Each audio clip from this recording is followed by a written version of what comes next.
Sa isang malayong gubat ay may isang ermitanyo na dinadalo ng mga tao.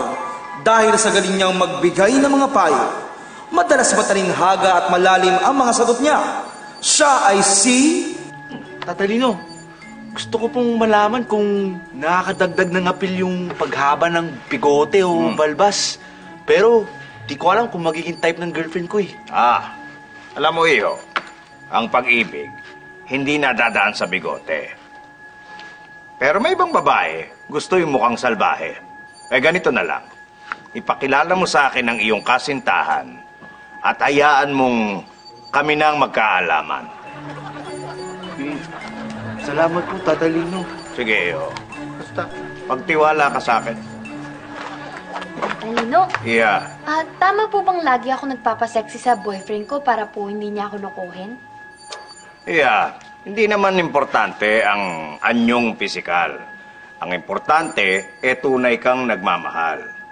Pero kung lagi kang magsusuot ng damit na maiksi, malamang ilabas niya ang matamis niyang ngiti.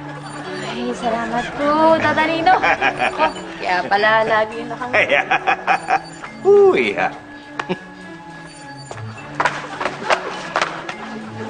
Tatalino? Iyo.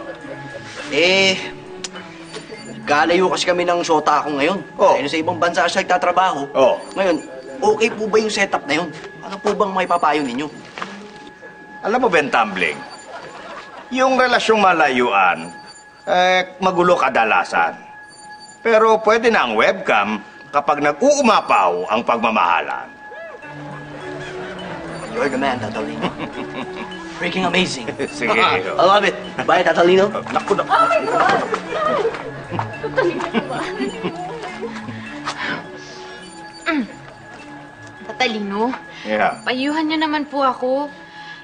Lagi po kasi ako nai-inlove sa lalaking malaki ang agwat ng edad sa akin. Last boyfriend ko po, 60 years old. 60? Normal po ba yun? Yeah, hindi binibilang ang edad sa pag-ibig. Ang importante, ang tinitibok ng iyong dibdib. Pero kung talagang matanda ang gusto mo, di mo na itatanong, malapit na akong magsyento.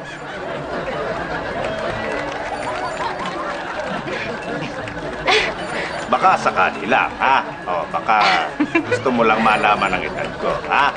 Okay. Sige, ha? Huwag ka nang tumambling. Okay, ne? Tatalino?